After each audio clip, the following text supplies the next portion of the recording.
the Owen and Rooney debate. I promised it on the podcast. We've got to get into it. I take it everybody has been unable to see anything but the Owen and Rooney debate on their social media, or is it just me? I won't lie.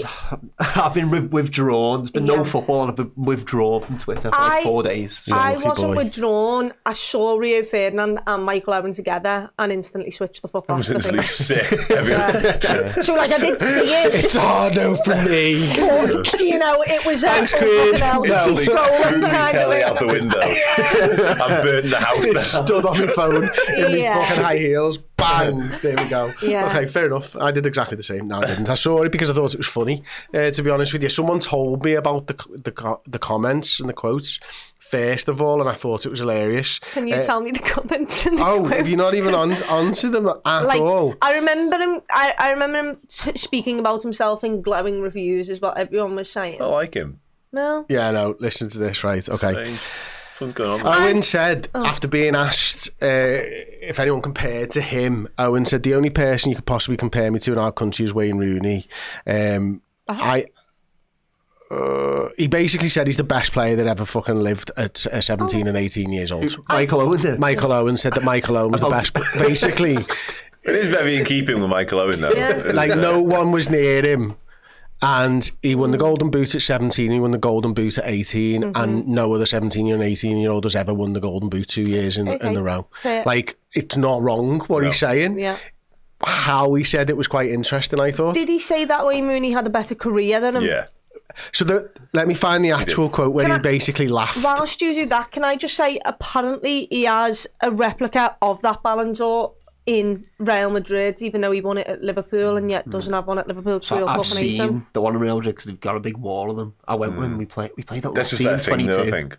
So they've got about 12, 13 of them there. But he didn't win it there. No, but that's just the Real Madrid. That's their decision. Yeah, ultimately, it's not a lot. Okay. He or we. Rio picked it up. They had it. The Ballon d'Or, the thing there. Like, he also very good at throwing apples in a bin from like a distance. Oh, Michael Owen. Little risk taker. So Owen said at 17 I scored 18 Premier League goals winning the Golden Boot. Wazza scored 6. At 18 I again scored 18 goals, again winning the Golden Boot and coming fourth in the Ballon d'Or. Wazza scored 9. These are his actual words. That's a quote. He really likes Wazza, doesn't he? I tell you, he loves him. Wazza as well, by the way. Wazza. And he said when he heard Rooney talking on a podcast that he was like, he just said he smiled because he knew he was wrong, basically. And any chance it was the Toffee TV one where he said that at 17 Wayne Rooney looked around and thought, fucking hell, he's a shite, and like at Everton Everything's a different I know what you're saying there, but that is funny. That was funny. And also accurate. Yeah, Whereas he wasn't comparing himself to anybody else who was around at the time. He was comparing himself to the Everton first team. And he was like, Jesus Christ. It's not a great look, that, for Michael Owen, is it? Because that's given like Michael Owen's going to bed, closing his eyes and seeing pictures of Wayne Rooney. Michael Owen pyjamas on as well. He's not wrong though. Not wrong. I don't think there was a player like him at 17 or 18. Not wrong at all. No. There's ways to say things. Yes. And there's who it's coming from. But at the same time, I can't help, and I saw it all sort of unfold over the weekend. And at one point, I was wondering where he's going with the whole thing, thinking, oh no, not this. Like, don't be this guy. And then at the end, to be fair, he just on Twitter as well, he said, like, in terms of career, no question about it. Like, Wayne Rooney had the better career. But at 17, I can't remember quite how he signed off, but it was basically saying, like, no comparison. At 17 and 18, basically what he was saying, he said, at 17 or 18, there isn't a player like me. He said, I was street ahead of everyone in the age groups, and then to the point where I was winning the Golden Boot at 17. Nobody's done that. Like, it was quite, he's right. He's absolutely miles clear of everyone else. He was going up against Shearer for Golden Boots. He was going up against... Was Henry in the league? No, Henry wasn't in the league then. He was in like the Ballon d'Or. Well, the Ballon d'Or was different then.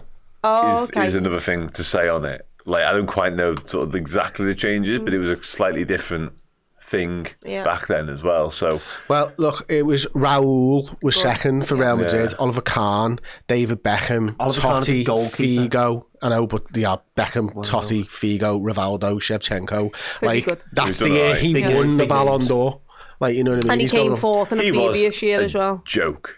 He was a joke when he first burst onto the scene. He really was. Like, honestly, he was frightening. His level of finishing and his pace was just unbelievable. And when you hear people talk about him, because he mentions them in terms of the age groups, like when you hear people who played with or against him, They said like he was levels, street miles clear of anybody else, and just his goal scoring record from youth level into first team level was unbelievable. Which is totally fine for you to say. Exactly, that's the problem with the whole thing. It was the exact same speech you just gave by Michael Owen about himself. Like, do you know what I mean? Shut up, lads.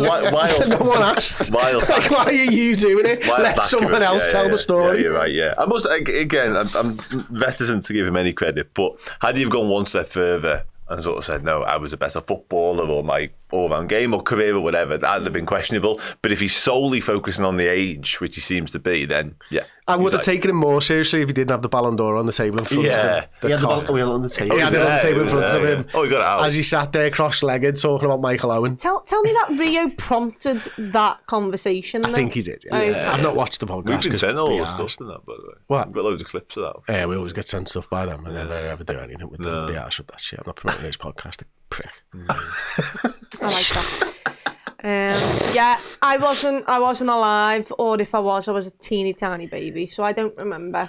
I don't remember the best of Michael Owen. I probably think I would have been about 2 years old. But the FA Cup final is probably the best example. Michael Owen obviously scored lots of good goals in lots of different matches, but the FA Cup final, and that, let's be honest, England's goal, the one in particular against Germany, was unbelievable as well. It's just back obviously when I was a child. The Argentina one. That was Liverpool just beat Germany 5-1, wasn't it? Because Gerrard and Heskey were the other scorers, and Owen got a fucking hat-trick against Germany. You've seen the Argentina goal though, right? Sorry, to the point. He's a kid. Quarter-final, kid in the World Cup 98. You've seen the goal? I haven't seen the goal. No. Up against like... You haven't seen the goal? I can't. I probably have, but I can't. He's fucking 18 years old. Yeah, he's 18 years old when he does that, and it's fucking ridiculous. See, by the time I was grown up enough for like people to speak to me about football, everyone fucking couldn't stand them. So like, well, it's choices. Injuries. You used the word injuries before. They were clearly a big reason as to why his career never went the way it looked like it was going to at one point. But it's choices as well. Like his choices are the problem when it comes to Liverpool. You know what I mean? In our relationship with him, it's not like by anyone other than England fans. No. So that tells you all you need to know about Michael Owen, doesn't it? You know what I mean? So for me, anyway, I think he's absolutely spot on. I think the question mark then, Dan, is who, if he didn't have the injuries, where's he rank? If he just carries on, because I think he's probably England's best ever striker if he doesn't have the injuries.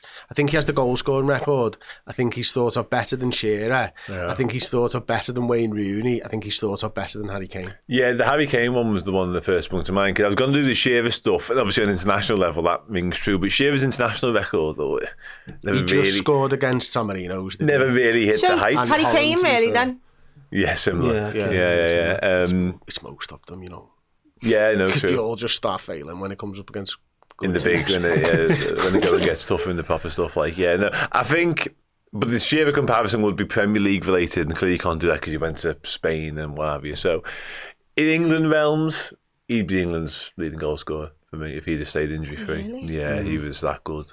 Like, obviously, this obviously would have been dependent on what Liverpool were able to do, and obviously he'd have been part of that golden generation with Gerrard and Scholes and Lampard, etc. But yeah, when you look at his ability and again his pace and his just natural finisher, absolute natural finisher, scored all different types of goals. Is he the best finisher Liverpool have had? No, Robbie Fowler was the best finisher. So Robbie Fowler, you're still putting ahead of him. When it comes to as pure finishing, if you're putting the ball at someone's foot in the penalty area, it can't be anyone other than Robbie. No, but Owen's pace set him apart from Fowler in terms of that. You know what I mean? Like, as you say there, standing position, Robbie all day long. Yeah. But in terms of being able to round keepers and get around defenders and run off people, Owen was... That's really interesting. Like, moving slightly off topic, who would you say that is for you? Like, if it's going to fall in the box to anybody, who would it be? Because obviously, like, I'm much Robbie Fowler, like, so our answer's going to be totally different.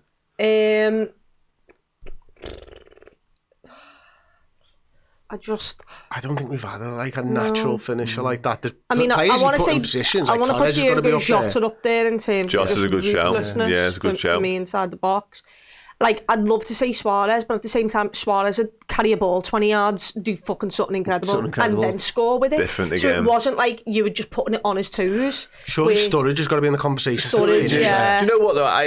I think in terms like proper like centre forward, like Torres was that. Yeah, Torres was a striker, again, a striker. I'm like 7, so like I don't remember it as fondly as everybody. But I don't. Yeah, of course. I've seen all the compilations, but at the time, I would never have sat there and thought of them like you're not as emotionally invested in the striker. Yeah. then. So Exactly. then years were when I started on the match, sort of like the year before we bought Torres, and I was at that Torres Blackburn game. Joe, he scores that unbelievable goal. I was like, just out of this world. Like, Yeah. I always remember he misses, but Real Madrid where he nutmegs someone with the back heel, runs onto it, and Casillas makes an incredible save. But I was torn between Torres and Diogo Jota. Jota's a great show. I've seen like recency bias probably is the fact that as a kid in the ground and stuff, you don't think of those things. Yeah. Where now I'm an adult and like I'm more emotionally invested in it. So who are you going I do. for? Final answer. That I've seen play for Liverpool. James Milner, great. Nobody mentioned Salah. I know, it's terrible, aren't we? We're awful people. No, Because my answer's Robbie Fowler still, because I've seen him play. Yeah. The problem is with Salah, it's mad that I'm about to say this, but 1-on-1, I'd probably still choose somebody else. Like, the fact that the whole last of 5 years, Jota's been the answer to that question tells you all you need to know. Yeah. Yeah. If you need a goal, it's Jota. It was always Jota, wasn't it? Yeah. So who are you picking? I'm Torres. Just like, I was in a period of time where you turn up to training and every kid would have a Torres 9 shirt on. Like, everybody would have it on. Like, it was absolutely mad. Like, you'd be in goal, kid will have Torres 9 on the back. It was just like insane. Everyone just Do you know what's loved funny about this conversation? If we're sat in 12 months, we're saying some very different names. Oh, yeah. Alexander It's mad, Isak. Yeah. So who are you going for, Chloe? I'm going to Diogo Jota for recency bias. Fowler. But Fowler for me, yeah. Fowler for me as well, like, absolutely. That was a clip from the Biased Football Podcast. To check out the whole show, head to redmenplus.com or click the link in the description.